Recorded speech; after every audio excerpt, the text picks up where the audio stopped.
Yeah, Pooh.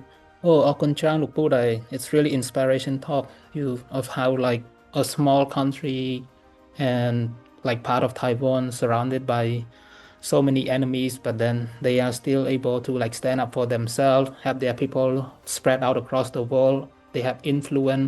It's Hmm. really good, and this I feel like that's a good model that probably like can maybe our Cambodian should also like take step and then Yeah, make us to become like yeah. a much globalized country. Yeah, So Kamoy, I have no doubt that we can do this yes. because I have seen so many Cambodian, next generation, younger people. They are so smart. I've seen a lot of smart people in the U.S., but the Cambodian, youngster, they are just as smart, if not smarter. I think we just need a place for them to come together, to uplift and support one another, and then to show a community. This is a place where we help one another. We don't compete with each other. We work together as one. So if you succeed, I succeed because your victory is my victory. We are doing the same thing to try to achieve a common goal. Oh yeah, Boo. So I really like the idea of you talking about those uh kind of like how we achieve common goal and like Hmm. we share the common stuff. Maybe Boo have explained to us like what make this forum unique from other Yeah, association and yeah, how are we separate ourselves? What yeah, make ourselves like really stand out and different from other? yeah. So this forum, it's not the typical society or organization that many of us have seen before. We don't have a president. We don't have a secretary. We don't have this. We don't have that. Basically, it's not a society, it's like an ecosystem that is living in itself. We come together with, this a group of people who are very passionate about helping one another. And in this forum, we don't have a defined pathway for doing certain things. We do things because we think it's the right thing to do. And it's not about someone tell anyone else to do this and that. We all come together to try to identify problems, and then try to come up with creative solution to solve those problems. So we work together, to try to lay a path forward that we all can be happy with. So this is not my forum or anyone's forum. It's all of us, all forum. And we don't have a president. We don't have a secretary. We don't have, director. We don't have anything. Each one of us, we pour our heart and soul into doing this. So the direction that we lead, it's going to come from all of us. And I cannot help, just thinking about how happy I am to see everyone coming together. This is what makes us happy. So the picture that you see here, so that was the bonfire that we participated in during the winter retreat a couple months ago. And we're going to try to do that every year. Although I know it's hard to do this on a global scale, but we're going to try to make it happen. We have this vision to try to meet and interact with everyone. We'll come up with a solution to do that. Okay, so really that's a really good way of like running some stuff because the way that Boo described it, I feel like there's nothing out there that's like that because a lot of association, a lot of community out there, they have their own like probably like president, Hmm. secretary. But in Yeah. this ecosystem that we develop, we are like we have a lot more flexibility and also like freedom to initiate our own stuff so that we can like use up all of our potential or creativity to do something great. I feel like that's Yeah. a really good thing too. Yeah, because when you are allowed to use your imagination and creativity to do things your way, you're going to be very passionate about that, as compared to if someone were to tell you to do this and that. You're not going to, be vested in that. You don't want to do that because it's not your idea, it's not your vision. But if everyone allowed to put in his or her vision and to imagine and then try to pursue those goals, I think everyone's it's excited about doing these things, and that's what we're doing. It's one form, consists of many visions and goals, but if you ask, what do they all have in common, I think the common denominator in all of this is that we want to be a part of a family. We may not be, bound by blood, but we're bound by something greater.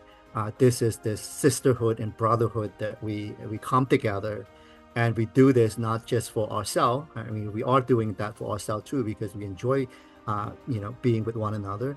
But we're doing something greater for our nation and for our people down the road, so that no one will have to go through what I have gone through, and some of the like generation, parents have gone through. And so that's the sort of the long vision for the forum.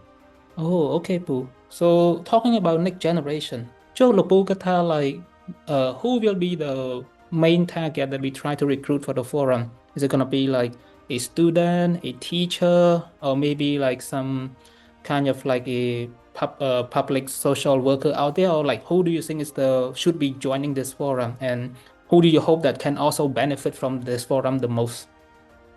Although this is called a STEM global network, so originally we were focused primarily on technical individuals in the space of science technology, but anyone can join this STEM, whether you are, in 10th grade or in high school or in undergrad.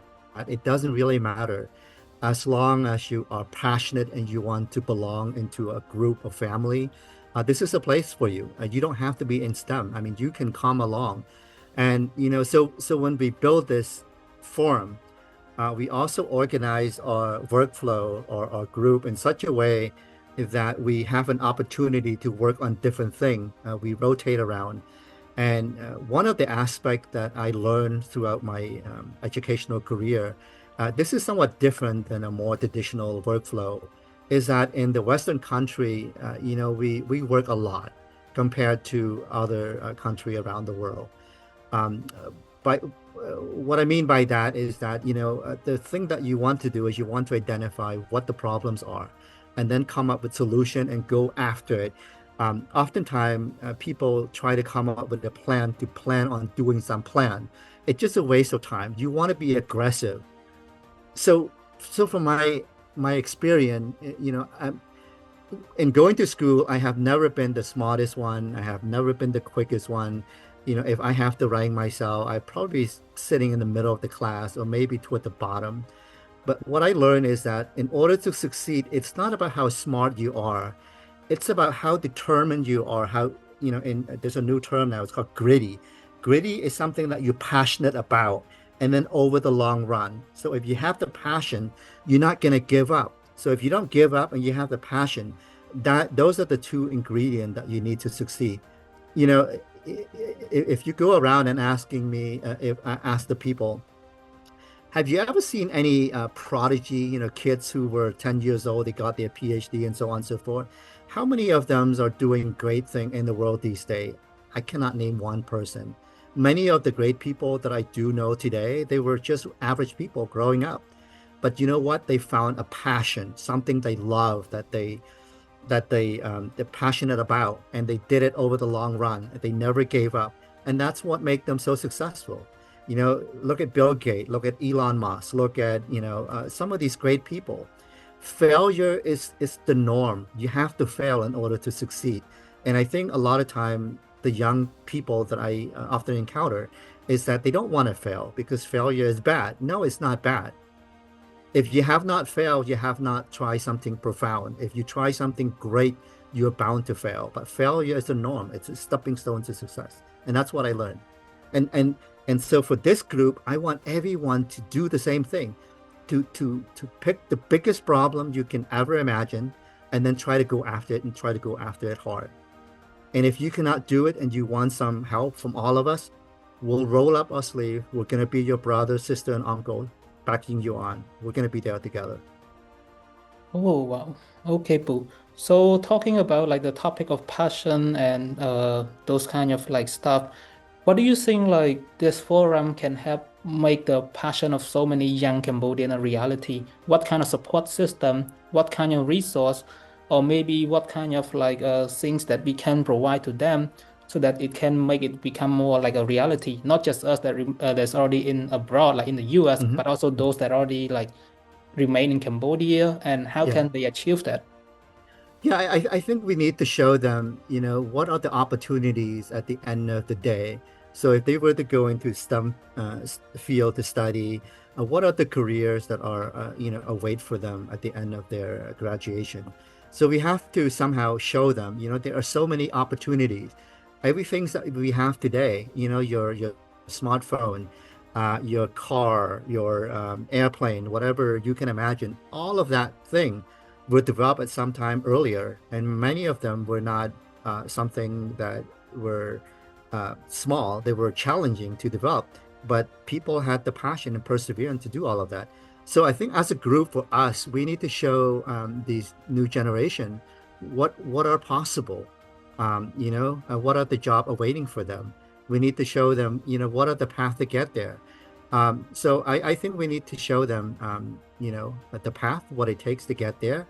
And then once you get there, what at the end for you in terms of job prospects and so on and so forth. I think the opportunity is so much fun in the STEM phase because when you go to work each day, it's not like a job that you go from 9 to 5, you do the same thing over and over. Everything that you do is about solving problems, and these are the problems that you love and passionate about. So going to work is not work anymore. It's like going to play. It's at a playground. You come up with solution that will have, an effect on many lives down the road. So it's just not impactful, but it's just fun. I guess that's the point that I want to make. Oh yeah, boo. That's definitely because like we also come out from like across different field. We are like student across from like we have someone like as a chemist, as a Hmm. physicist, as an Yeah, engineer. yeah. So we do have a lot of resource and supporting system that we can have. And I really believe that since we already like someone that has already been walked on that path before, we Hmm. probably can give out a lot of advice to have those Yeah, younger generation. So those yeah, are something even more amazing that we will provide to them. So there's so yeah. many stuff that we can do. Yeah, so the one thing, Kamui, I want to emphasize that it's oftentimes we try to restrict ourselves in terms of who we are. For example, I study chemistry, but from the outsider, they probably think, well, chemistry, you probably work in the lab, you make molecules, you fix them together. No, that's not necessarily. Although I do chemistry, chemistry is just one part of a bigger science space. I build molecules sometimes, but that's something that I choose to do. But before that, everyone who is in science is a scientist. And although we pick physics, we pick biology, those are some of the thing, the flavor that we, choose to participate in. But more importantly, we are scientists and or engineers or mathematicians. These are people who solve problems. And for example, although I'm a chemist, if I want to, I can work in pharmaceutical industry. I can work as a patent clerk or patent attorney. I can also develop my own company. I can work for a company. I can become a CEO of a company. I can work for an airline company. There's so many things that you can do. What STEM allows you to do is it gives you the ability to reason, the ability to solve problem, whether it's problem that has to do with business or science or engineering, whatever. It doesn't really matter. So although you are in a particular field, that is just something that we focus. It's just like the food that we choose to eat. But in general, we can eat a lot of food, right? So that's what I want to emphasize. Oh, okay, Pooh, definitely. I think like talking on the topic of STEM, so maybe Pooh can elaborate more on how like our forum, even though we are a particular focus on STEM, Hmm. how do you like distinguish like STEM like in the US and STEM in Cambodia? Because in the US we know that it's a really developing country. Their STEM education is way past beyond Cambodia. But what Yeah. can we do as a community, Hmm. even abroad in Cambodia, so that we can make the STEM in Cambodia like much stronger and also st can stand side to side along with other countries. So what can we do to help improve the STEM in Cambodia? I think we just need to have more younger people who are open-minded to new possibility. And that's why having a large community who share the same motivation is so essential. You're right. STEM is a very expensive field because the resources that are required to do experiments are very, very expensive. as comparing to try to teach someone, from a textbook. So we have a few plans in mind. One of them we will roll out soon. I will start this research program where a student, whether you are in Cambodia, you want to pursue STEM, or in the US or other part of the world, and if your opportunity to do hands-on experience is somewhat limited because of your limited resources, we can do a virtual research where you get a chance to pick the topic, whether you work in my lab or you work on other topic. We work together, and then we will try to write paper together. We will publish together. We will, do presentation. We will attend meeting and so on and so forth. And all of that things that I just mentioned, you get to put that in your resume. And if you work or you participate in this program, at the end, I will write a recommendation letter for you. And I think that will provide the incentive to make up for the deficiency that some of us in Cambodia may not have the opportunity to do. And so that's one of the things. The other thing is to go to Cambodia, and to change the way we teach children. Instead of teach them straight from the textbook, we want to make teaching fun, get them to be curious, asking them questions that they don't normally consider. For example, like why ice float on water, or sometime when you freeze your ice sickle in the refrigerator, sometime it's cloudy and sometime it's clear, and all of these little things. Just get them excited and make it fun for them. Make it as a game, for example, uh, and then encourage them to ask questions, because I think I don't know, this is a downfall of our um, of our religion as a nation, because Buddhism, we are taught to obey the elder, to obey certain things, to do certain things. You don't question them. But I think science is the opposite. You want to question them, but questioning them, it's not just doing that. You do that, but also at the same time, you try to come up with your own answer. Your answer may be wrong, but at least you attempt to solve it, or to look for the solution for that. So so so change the way we teach these younger kids. Try to make it fun and exciting, and arouse curiosity, as opposed to trying to do a straight translation.